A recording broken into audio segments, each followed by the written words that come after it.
All right, looks like most people are in, so I am going to go ahead and get us started. Welcome to this special MCEA webinar on how to participate at the Public Utilities Commission. Just a heads up, I think you heard it when you got in, but this session will be recorded and it's going to be uploaded to MCEA's YouTube channel and our website after the session. We will also share the slides with attendants after the session in an email. The format of the webinar will be a roughly 50-minute expert presentation followed by a 10-minute or so question and answer session.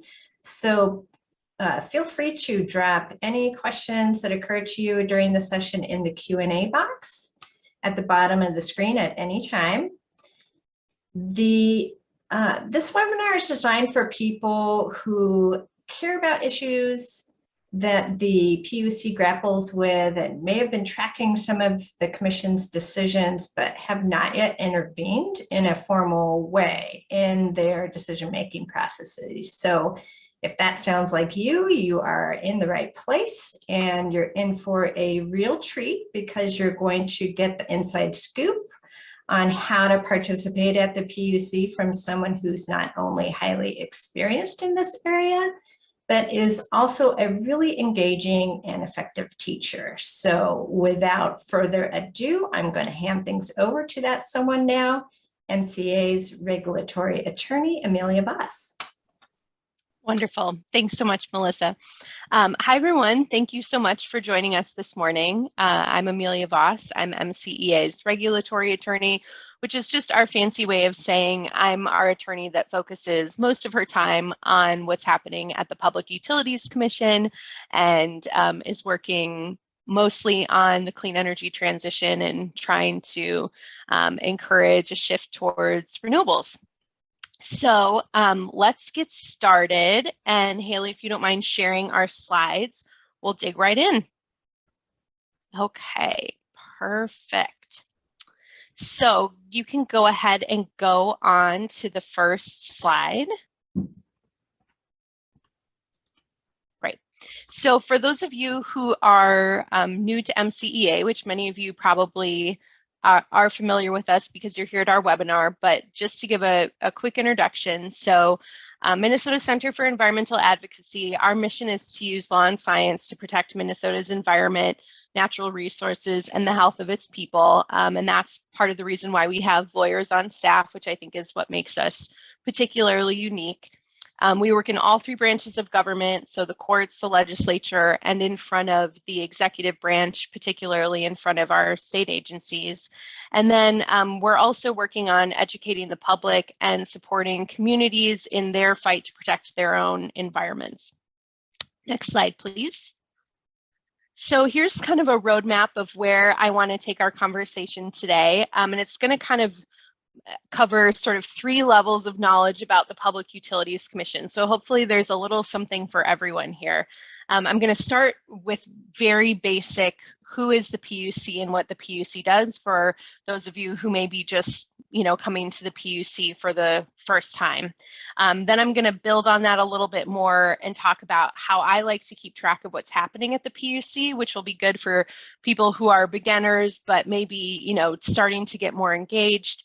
And then I want to finish by talking about kind of what to know about engaging at the PUC and some of my tips and tricks on how to get involved and how to have your voice heard, which will be geared a little bit more towards those who are doing some work at the PUC or who have maybe done a public comment at the PUC but are interested in maybe going a little further.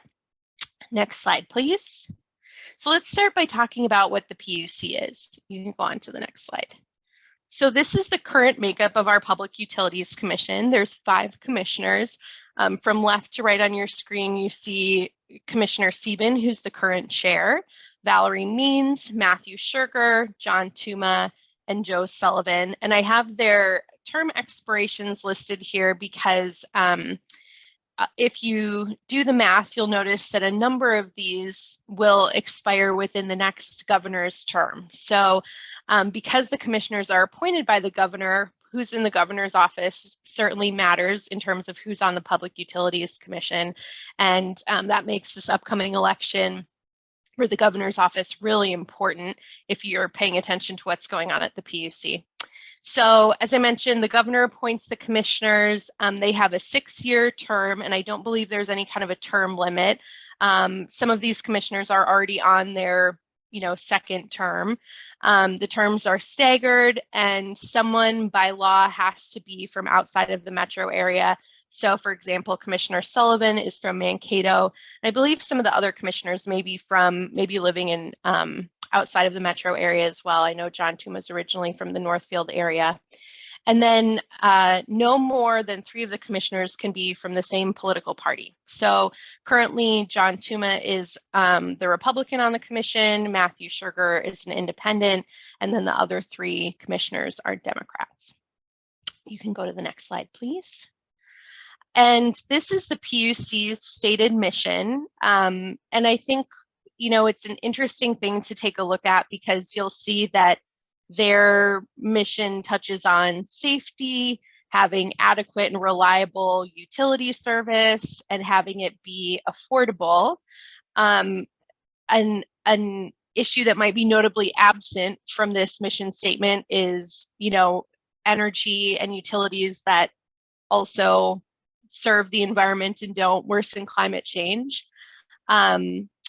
But for better or for worse, this is their current mission. And the way they execute their mission is by overseeing and regulating the utilities in Minnesota that provide service to customers, provide electric service, provide gas service. You can go on to the next slide. So one interesting thing to note is that in Minnesota, our utilities are what's called a regulated monopoly. And this is how most states are structured in the US, but not every state. So some states do this a little bit differently. And basically, the regulated monopoly substitutes for a competitive market. So, when you move into a new location and you sign up for your utility service, you're told this is your electric provider and this is your gas provider. You don't have the option of selecting from, 5 different electric providers the way you would if you were trying to, buy a cell phone or select a cable plan. There's one electric provider, one gas provider at that location. And that's the monopoly that those utilities are given. They're given a monopoly to provide service at a specific location. In exchange for the state agreeing to give that utility a monopoly on service in a given location, the utility agrees to let the state regulate them, and determine what rates they're allowed to charge customers, how they're going to provide power to people. And in exchange for this whole kind of bargain, we also give these utilities the ability to recover all of their costs from the people that they serve, plus a reasonable profit. So there's a lot of debate in the energy community about whether, this is the right system or not. But in Minnesota, we have this regulated monopoly where there's one utility service provider for a specific area. In exchange, the PUC gets to have heavy oversight over what they do, but the utility gets a guaranteed recovery of their costs plus some profit. Okay, you can go on to the next slide. And just to give you kind of a flavor of some of the core things that the Public Utilities Commission does, and this is by all means not everything that they do, but some of what MCEA and environmental advocates are interested in. The Public Utilities Commission gets to determine what rates the utility charges its customers, how much money the utility is going to make, and what things the utility paid for that it gets to charge back to its customers. The commission gets to determine what types of generation a utility's power will come from. So in the electric sector, how much of your electricity is going to be generated by a coal plant versus natural gas versus wind and solar. And then the PUC also oversees and makes sure that the utilities have enough power to meet everyone's needs in the state and keep our lights on, keep everything running. Another kind of bucket of what the PUC does is they are also the agency that's in charge of permitting certain project types. So they get to grant permits for power plants, transmission lines, wind and solar generators, and then also a number of different pipelines. So petroleum pipelines like Line 3, natural gas pipelines, carbon capture storage pipelines. Okay, next slide. So there are two really big types of cases or dockets. Dockets is what a case is called at the PUC that a lot of people focus on. And those are rate cases and integrated resource plans, which are abbreviated to IRPs, and people usually just call them IRPs. So starting with rate cases, in Minnesota, the utilities, like I talked about, have to get permission from the Utilities Commission to increase their rates. And that's what's referred to as a rate case. So they have to file a petition with the commission to ask to increase customers' rates. And then there's a whole process with lots of different stakeholders who weigh in to discuss whether they should get to increase rates, and if so, how much. That's a rate case. The integrated resource plan happens for our electric utilities, and it happens every 2 years. And the electric utilities have to basically file a plan that says, here's how we're planning to meet our customers' power needs for the next 15 years with a focus on the immediate first 5 years. And so they'll say, you know, we're going to use this much coal, we're going to use this much gas, we're going to use these renewable plants, and we're going to build a new something. Maybe it's a gas plant, maybe it's new wind and solar. And then people who are interested in that case weigh in and say, you know, we think you should build more wind. We think you should build less gas. But that's the place where a lot of the discussion happens about when are we going to move away from fossil fuels and move more towards renewables? How quickly can we do that? Those kind of discussions happen in the IRPs. And a lot of groups, including MCEA, participate in these dockets, and we hire experts who, you know, look at the utilities proposal and they say, you know, these are the parts that don't make sense. These are the parts that we think aren't, you know, factually sound. And those experts help advocates provide arguments in those cases about why the utility should do something different than what they're proposing.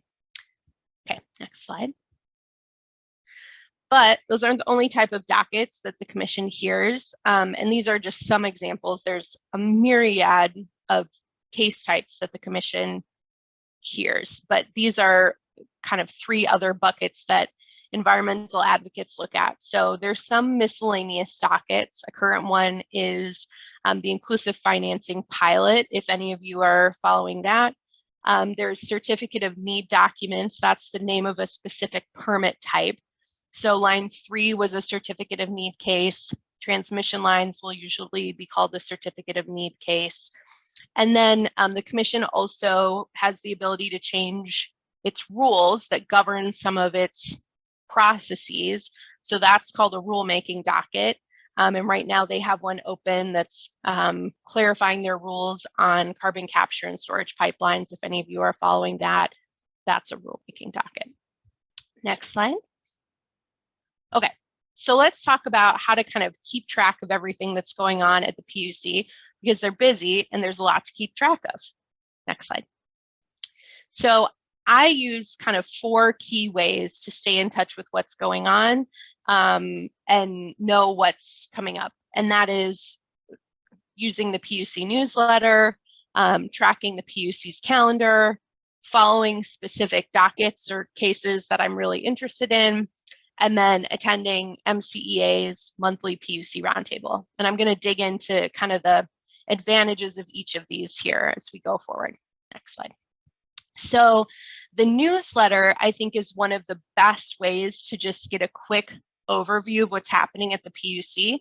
And we have instructions on the slide about how you sign up. And I'm not going to walk through these instructions. We'll share the slides with all of you so you can go through this on your own time if it's something you're interested in. But I wanted to share some advantages of why I think the newsletter is really helpful. So The newsletter gives an overview of upcoming PUC meetings, and it lists what topics are going to be discussed at those meetings. So that's really helpful. You could see, for example, I think this Thursday, the PUC is having argument on the gas price spike issue that came up in 2021 because of Winter Storm Uri, and the gas utilities want to recover a lot of money from ratepayers because of those gas costs. So there's going to be a hearing on Thursday to have some discussion about that. But you can see what's coming up and what's going to be talked about, so you can gauge whether you want to tune into those hearings or not. Then there's also a summary of recent decisions that the commission has made, which is really helpful because the commission is making decisions all the time. So it's great to have kind of a one-stop shop, just giving you an overview of here's some big actions that the commission has taken. I think perhaps most helpful is that there's a list of new dockets that have been opened. And so I think this is one of the best ways to find out what's about to happen at the PUC, and to be able to engage if you want to. It's great to see in one place what new cases have been filed. And I think this is the easiest way to keep tabs on that. And then if you sign up for the newsletter, you can also, I think you'll also get these press releases that the PUC releases occasionally, which describes big decisions that they make. So for example, when they issued an order approving Xcel Energy's integrated resource plan, they issue a press release that kind of describes what they approved, and that can be really helpful too if you're trying to understand what happened in a docket. Those press releases are a good layman summary of the decision. Okay, next slide. So the PUC's calendar is a similarly useful tool, and I'm not going to walk you through again specifically how to do it, but if you subscribe to their calendar, you'll get a weekly email that just lists upcoming meetings and what's going to be discussed at those meetings, and you can click in and see the agenda. So if you're somebody who's really interested in kind of tuning into their meetings and listening in on what actions they take on specific proposals, this is a great way to just keep track of that. I'll also note that their meetings change quite a bit. Agenda items get moved around, meetings get canceled. So if you're planning on attending a meeting, this is really useful because it's the best way to know if a meeting is actually going to happen or if the topic you're interested in is actually going to be discussed. Next slide, please. And then if you are interested in a specific case or a specific type of case, you can do something called subscribing to that docket, which means you'll get an email anytime somebody files something in that case. So if it's something that you're really interested in tracking, this is a great way to stay on top of it because you don't have to go and check yourself. You'll just get an email update whenever new actions are taken in the case. So to do this, you have to go into what most people refer to as E-Dockets or e-filing, which is just the electronic system that the PUC uses to catalog and make accessible everything that's been filed in its dockets. And just something to note if this throws you off, E-Dockets is actually maintained by the Department of Commerce, not the Public Utilities Commission, even though it's the electronic system that's used by the Public Utilities Commission. So don't let that throw you off. If you see Department of Commerce on the top of your screen, that's normal, just a little thing to know. So another thing to know when you want to look at a specific case and subscribe to a specific case is you'll need to know the docket number. And the docket number is made up of an abbreviation that connotes or denotes what kind of case it is, the year the case was opened, and then a unique number that identifies that specific docket. So on this slide, I give the example of GR 21630. That is the docket number for Xcel's electric rate case, which is active right now. So GR stands for general rate case. 21 was the year this docket was opened, 2021, and then 630 is the unique case identifier. So if I subscribe to that docket, then I'll get an email alert every time somebody files something new in the docket, along with a link to view the document that they filed. Okay, we can go on to the next slide. And one kind of interesting feature, I guess, is that you can use this process to subscribe to a specific case, or let's say you are really interested in all rate cases. You can also subscribe to a category, like a docket type. So you could get alerts about all rate cases if you wanted to. So just kind of a fun feature. Okay, you can go to the next slide. And then if you don't want to get email updates about a case because your inbox is full, but you want to stay on top of it, like I mentioned, this E-Dockets system categorizes everything that's filed in every case at the PUC, and it's all accessible, free online, and you can look at it at any time. So this slide just shows you how to go into E-Dockets and search for a case. Again, the easiest way is if you know the docket number of the case, which is on every document that's filed in the case. And you can go to the next slide.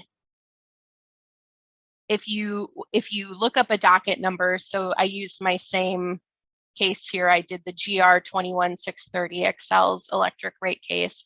If you look that up, you'll get a page that looks like this, and you can see this has every document that's been filed in the case. It lists who filed it, what type of document it is, when it was filed, and it's in reverse chronological order. And so you can click into any of these documents, download them, read them. You just click on the link in the document ID column. The only caveat is that some things that are filed in these cases are considered trade secret, which means the document contains something that the utility has deemed trade secret and shouldn't be wholly accessible to the public. So anything that in the second column there says trade secret, you won't be able to click into and open. But if you are participating in that case, you can get access to those documents by signing a confidentiality agreement with the utility, and they have a standard confidentiality agreement that people sign. We sign them frequently. So trade secret information is accessible, but you kind of have to jump through some hoops to see that. Okay, next slide. So the last way to kind of keep tabs on what's going on at the PUC is to attend our monthly meeting called the PUC Round Table. And we hold this meeting virtually via Zoom once a month. And it's basically just a forum for people who are interested in Public Utilities Commission cases to hear about what's going on in dockets that we're tracking, kind of discuss if you're, maybe you have a docket that you're really interested in or working on that you want other advocates to get involved in, brainstorm, in some of these cases, how we bring energy democracy and environmental justice into the conversation. And then we often invite experts who, know a really niche thing to come in, speak to us and help us learn more about some topics that are more technical that come up at the Public Utilities Commission. So it's meant for people who want to engage in that arena of all experience levels.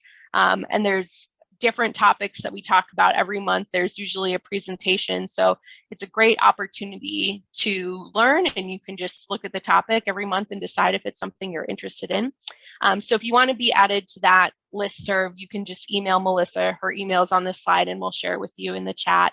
And you can join the PUC Roundtable and join a conversation with other advocates who are working at the PUC. Okay, next slide. So the last thing I want to talk about is, let's say you've kind of been tracking what's going on at the Public Utilities Commission, and maybe you've, commented on a docket here or there, but you want to get a little bit more involved. How do you do that? And, what are some best practices of kind of jumping into participating in PUC dockets? Next slide, please. So one important thing to know is that there are two tracks or two pathways to engage in a docket before the Public Utilities Commission. You can participate as a party, that's kind of a technical term, or as a member of the public. And I'm going to talk about the differences between the two momentarily. Regardless of which one you choose, you'll be able to offer comments on a specific issue that the PUC is looking at in a given docket. And your comment, whether you're a party or a member of the public, is part of the official record of the case. And the record is, all the commissioners have to read the record, have to read your comment, and base their decision on the record. So theoretically, participating as a party versus as a member of the public isn't supposed to be any different in terms of the weight that your feedback is given. Comments from parties and the public are supposed to be given the exact same weight and all considered to be part of the record that the commission bases their decision on. Next slide, please. So here's some differences between participating as a member of the public and a party. And, I think the two-track process was created to make participation more workable for both groups. People who participate as parties often want to kind of get into the weeds on a specific issue. And people who want to participate as a member of the public maybe want to just, they're just a member of the public that wants to give their feedback on a proposal, but they don't want to, get into the weeds of how we determine what rate to charge customers and some of the accounting principles behind that, or, they don't want to get into the weeds of, understanding the electric system. They just want to give their feedback about, I don't think you should increase rates, or, I think we should be moving to renewables faster, or whatever your feedback is. So I think the tracks were kind of created to allow people to participate at different levels based on their comfort level. I'm going to start with the public track. So if you want to participate just as a member of the public, basically what that means is you can just submit a written public comment to the Public Utilities Commission on any given docket. And there is a place on their website where you can click, you can type in your public comment, click submit, and that's all you have to do. It's nothing fancier than that. I believe virtually all dockets have a public comment period, and usually if you look up the docket, it'll say on the website, the public comment period is open until this time. It's usually a pretty big amount of time. So participating as a member of the public can be kind of as easy as you want it to be. So as I've listed here, you don't have to do anything to request to participate. You can just go to the website and type in your comment. You don't need an attorney, you don't need an expert, and I think what the Public Utilities Commission is really looking for is your personal opinion and experience about why they should or should not do something and how that would affect you. And so instead of participating at some of the formal hearings that the PUC has, they also have special sessions for the public if you want to come and speak to the Public Utilities Commission rather than submit a written comment. And you can do both.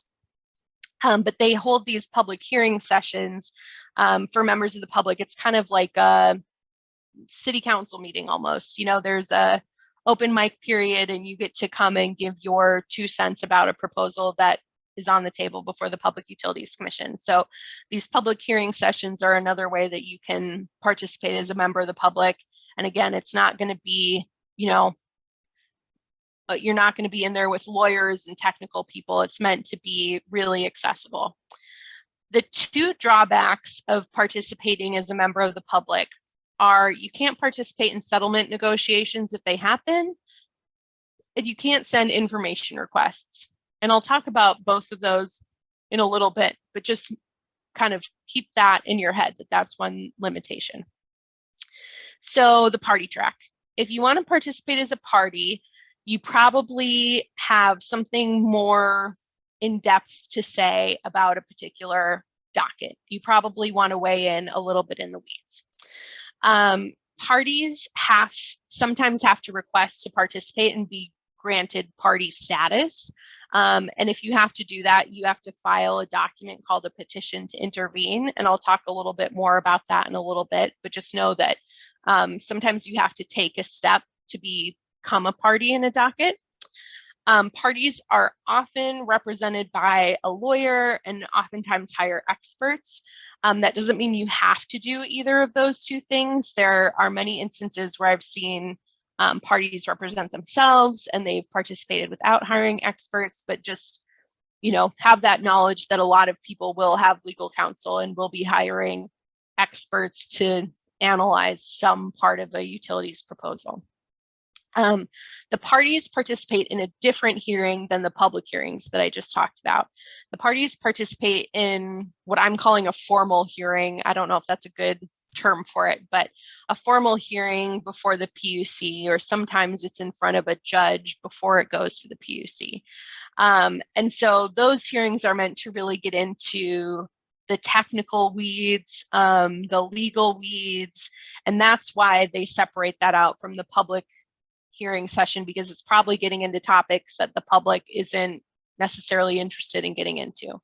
And so these hearings are the ones that are noticed on the PUC's calendar that we looked at before. You'll see, an agenda meeting, and, like I said, the gas price spike docket is an example. They'll have a formal hearing on that at an agenda meeting, and you'll see, lawyers from the utilities speak, and maybe some advocates from the environmental side, probably some consumer advocates, maybe labor, but you'll see people participate in that hearing, oftentimes with legal counsel and experts.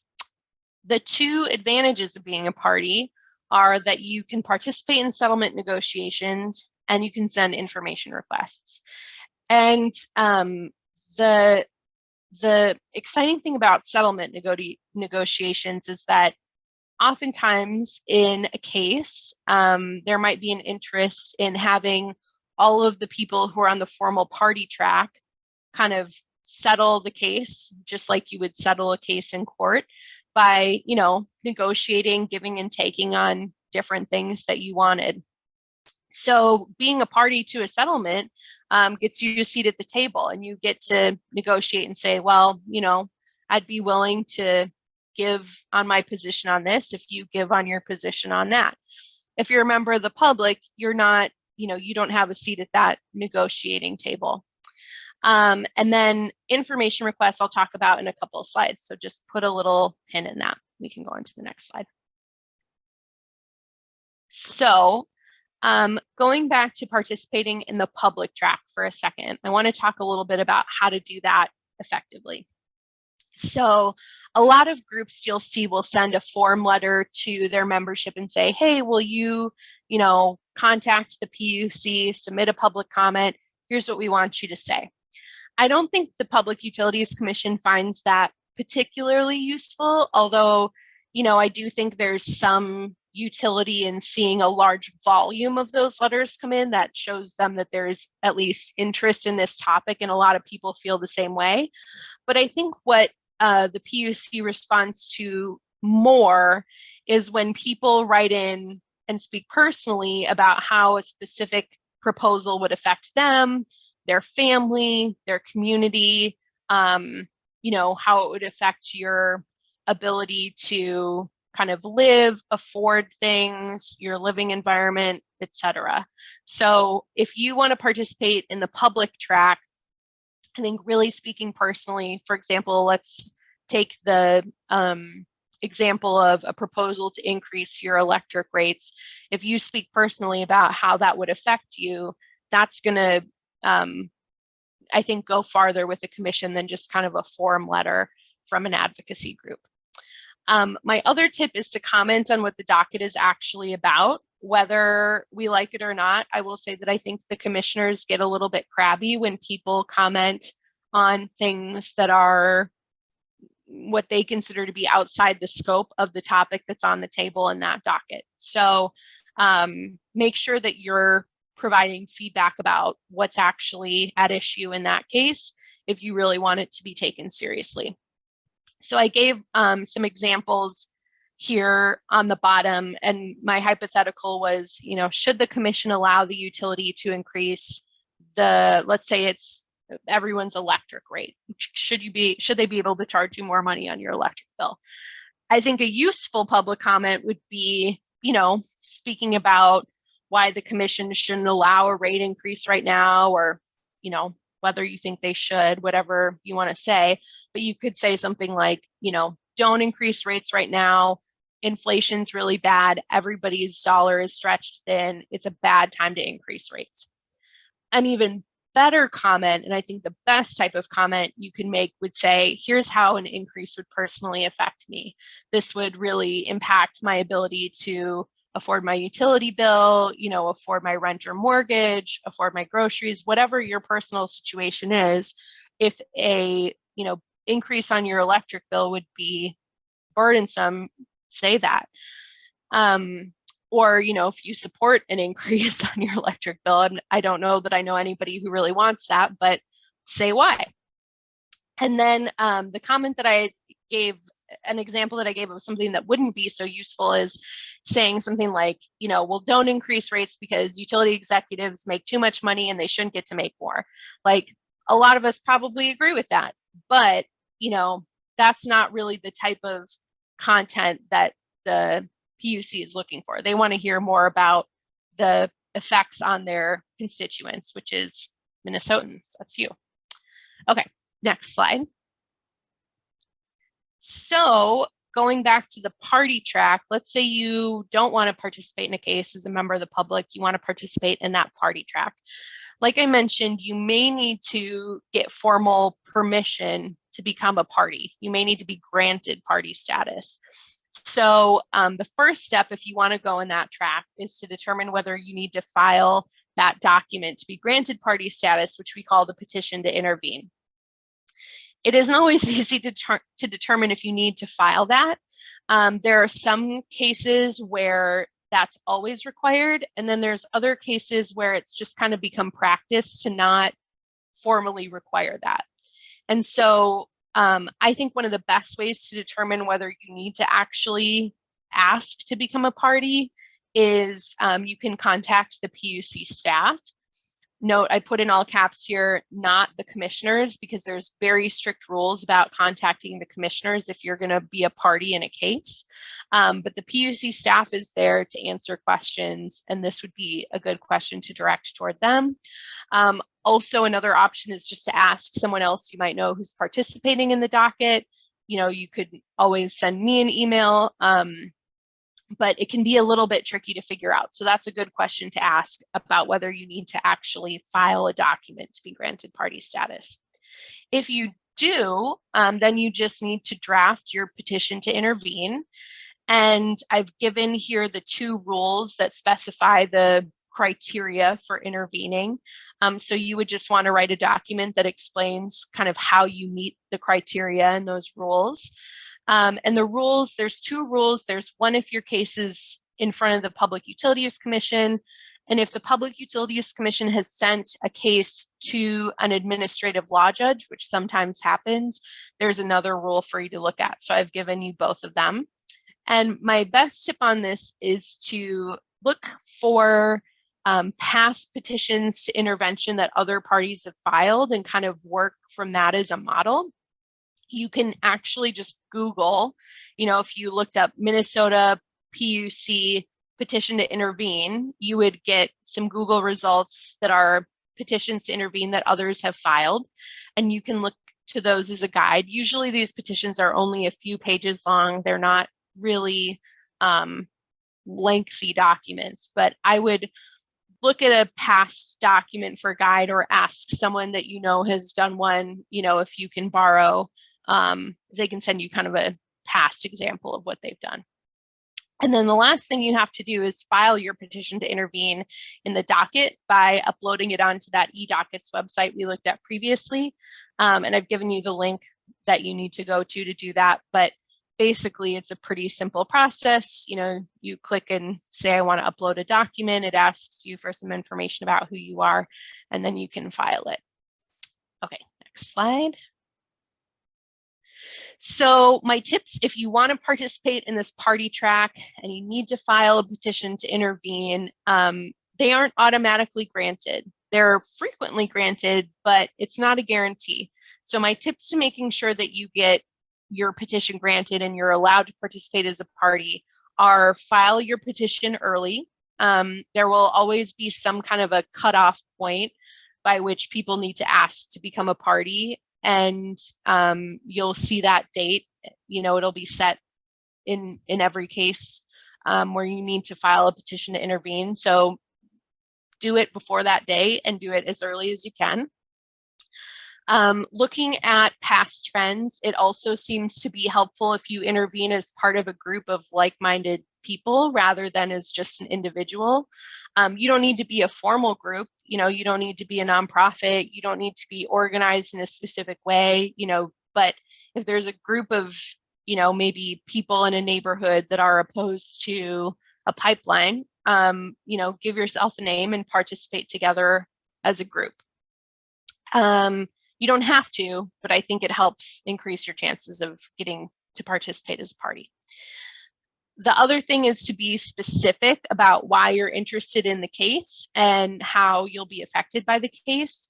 If you just say, you know, I'm interested because I'm a taxpayer or because, you know, I'm a ratepayer and for that reason I'm interested in this utility case, that's not going to be enough. You'll probably get filtered back to the public participation track because there are not lots, but there's a few different groups that are consumer advocates and advocate for ratepayers. So, you know, if your interest is just as a general ratepayer, you might get the feedback that, you know, there's already other people in this case that are bringing that position or advocating for that position. You know, we've got it covered in the party track. Similarly, if there's other groups with similar interests who have already intervened to be on this party track, you want to make sure that you explain how your interest is different to make sure that you get to participate as well. Because if there's a sense that there's a lot of groups that are kind of covering the same material or have the exact same interest, you might get denied your request to participate as a party because it'll be seen as, you know, that topic's already covered by someone. So those are my best tips to making sure to have your intervention granted. Okay, you can go on to the next slide. So I kept talking about these information requests, and now we're finally going to get to it. Information requests are a really interesting thing that happens in these cases before the Public Utilities Commission. And basically what they are is if you're involved in a case on that party track, you can ask the utility that's, you know, whatever entity is proposing to take an action. So usually a utility and other parties in the case questions. You can ask them written questions and then they have to respond. And so you can do that to get information, to better understand their position or, you know, the evidence that supports their position. So it's a really valuable tool, especially if, you know, you want to challenge something the utility is doing. It's really helpful to ask them information to kind of test the veracity of their proposal. So one tricky thing about information requests, though, is that it's not always obvious that information requests are being exchanged. So in some cases, all of the information requests, and people call them IRs for short, have to get filed in that E-Docket system that we looked at. And so if you pull up a case, you know, and you see everything that's been filed in reverse chronological order, you'll see information requests and you'll see responses to those information requests. So you can, you know, look at all those and kind of track the exchange of information. But in some cases, the information requests are specifically not filed on E-Dockets. That happens in rate cases, for example. They're explicitly not to be filed in E-Dockets. And so if you pulled up that case and you looked, it would look like no information requests were being exchanged. And really they are, they're just not being formally filed on that publicly accessible website. So if you're participating in a case as a party, it's probably a fair assumption that some information requests are happening. And so if you're not seeing them filed in the docket, it probably means it's a case where they happen not through that formal E-Docket system. And one thing that you can do is you can send an information request to the utility, for example, and ask for a copy of all the information requests that they've been sent already, as well as their answers to those information requests, and then have that be forward-looking. So they have to continue to provide any information request they get and the response that they sent to that until the case is done. So that's one way that you can kind of unearth if the information requests are happening and you're not aware of them. Next slide. Okay, and then I have just two kind of miscellaneous things that I wanted to cover before we turn to questions. So most PUC agenda meetings where something, they're going to take action on something, you can attend as a member of the public. And right now the commission is doing a hybrid model. So they have some attendance in person at the commission office, and then you can also watch online.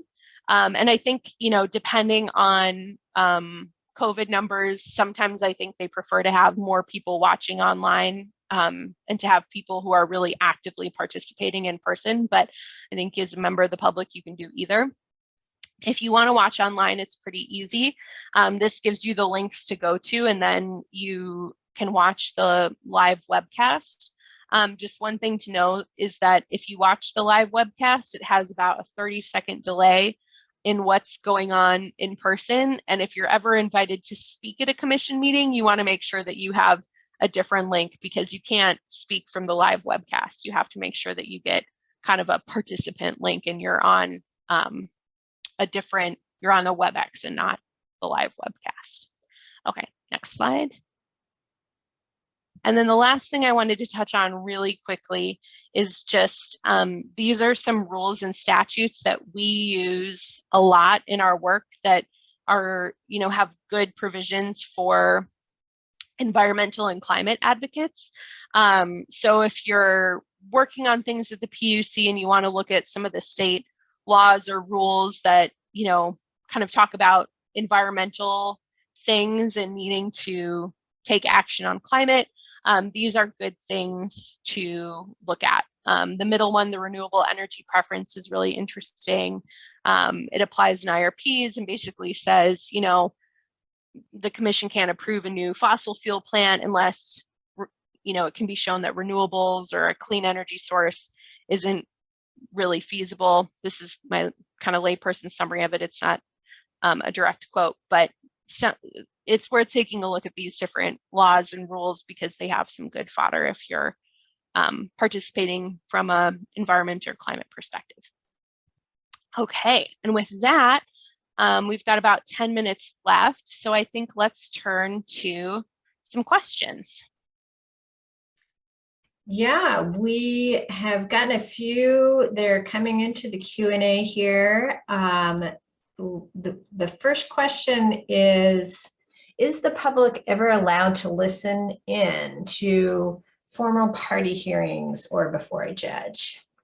Yes. So mostly the formal party hearings are what you'll see on the calendar as the PUC agenda meeting. Usually that's where these party hearings are taking place. And those are what I just showed on the second to last slide about how you can watch the live webcast. So those are all open to the public. If it's a case that gets referred to a law judge, I'm trying to think about whether those hearings are publicly accessible. I believe they are, but it's a little bit trickier to figure out how to watch them because lately they've been on Zoom rather than at at the Office of Administrative Hearings, where it's easier to just sit in the gallery. But I believe those are publicly accessible as well. But for sure, the PUC party hearings are what you'll see listed as agenda meeting. That's what those are. Yeah, and to that, I wonder if you can just clarify the difference between agenda meeting and regular, I think it's like regular planning meetings on the calendar. So the agenda meetings are the meetings where the commission's going to be talking about specific dockets. It's where they'll be actually taking votes, making decisions, hearing discussion from the parties, about certain cases. The planning meetings are more of their kind of administrative work, and sometimes they involve maybe like a presentation about a new policy thing, or can take up like broader policy issues, but aren't about specific dockets. So mostly people want to attend the agenda meetings because that's where the action's happening. But I just took a look at the commission's calendar, and I think there's a special planning meeting coming up that there's information about. You can see what they're going to talk about. There's some presentations already posted on the website that you can look at, and there's a link to watch it if you're interested. So I think sometimes when policy issues are discussed at those meetings, the public might be more interested, but mostly the planning meetings are a little bit more of their internal kind of housekeeping, mundane things. Great, thank you. All right, let's see, we got a few more questions in here. One question, can you speak to the concept of regulatory capture and if it's a risk for the PUC's ability to regulate utilities? That's a great question. I think regulatory capture is a problem for any agency that regulates anything.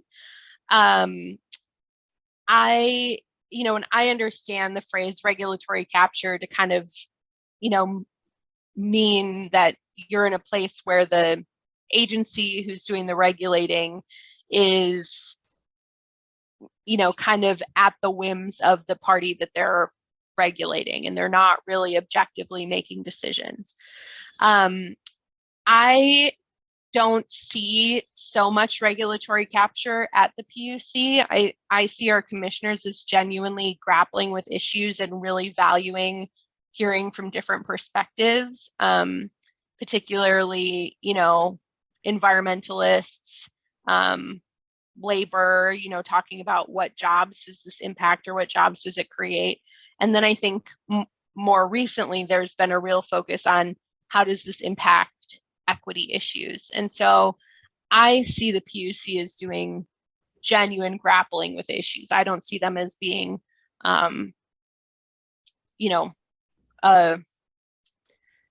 regulatorily captured, I guess if that's a phrase. But that's certainly, I don't know that that's necessarily true across the country. And I think it's certainly a problem in some areas. I don't see it here though. Great. Here's another question for you. Someone's asking about the commissioner appointments. As I recall, there's one that's expiring in 2023. Will the governor appoint or reappoint at a specific time? And is there opportunity for public, members of the public to influence those appointments? That's a great question. And I haven't paid attention closely to the logistics of how the reappointment process works. But I believe there is some way that you can track, when somebody is up for reappointment in earnest and being considered.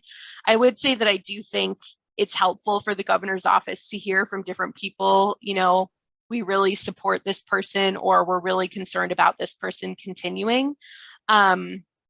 I don't have good advice about how to know when to time that, though. That's something that I wish Ellen was here because she would know that. But that's something I'd be happy to look at and follow up on. Great, thank you. Here's another question. So you mentioned when you're talking about determining whether, petitioning to intervene and determining whether you need to file a petition, you mentioned contacting PUC staff. How do people find out who the staff are and how do they contact them?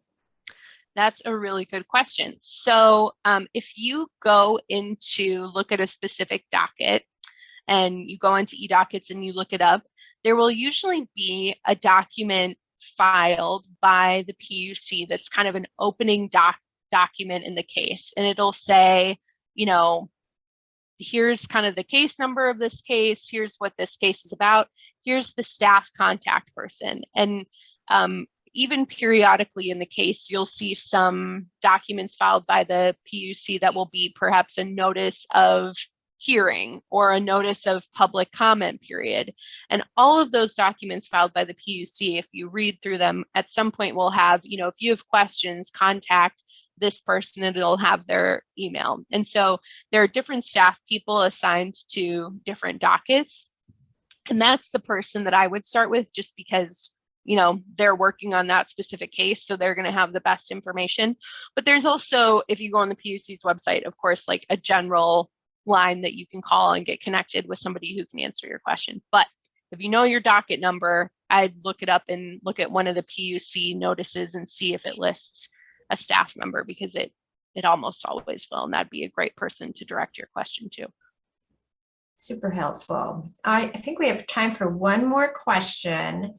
So I just wanted to ask you if, what are some of the really important decisions that are facing the PUC in the coming year? That's a great question. Well, it kind of depends on what you're really interested in, but they have a number of active rate cases, and I think that's really important for lots of different advocates. We care about them because I think they make a big difference in terms of people's ability to afford their energy, but also whether people are incentivized to use their energy efficiently. There's also a number of those IRP, the integrated resource plans, that are active. And those are really important for MCEA, particularly because in those cases, we're talking about how soon are we going to retire our coal plants in Minnesota, our remaining coal plants, or the coal plants in nearby states that we rely on. So Minnesota Power, Otter Tail Power, both of those utilities have active IRPs, and those decisions are going to be big.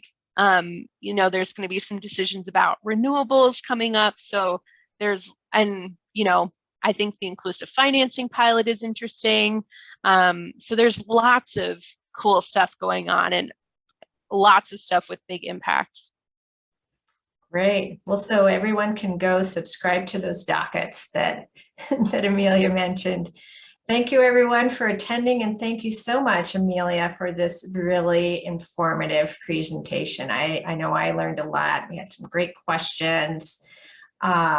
And you will be able to access the recording. Looks like within the next 24 hours, they'll have it on MCA's YouTube page and social media. And as I mentioned, we will also send the slides to participants. Thank you. And if people have individual questions, always feel free to reach out to me as well. I'm happy to help if people are trying to engage in a docket and trying to figure out how exactly do I do that. And there's Amelia's email if you want to contact her directly. Thank you, everyone.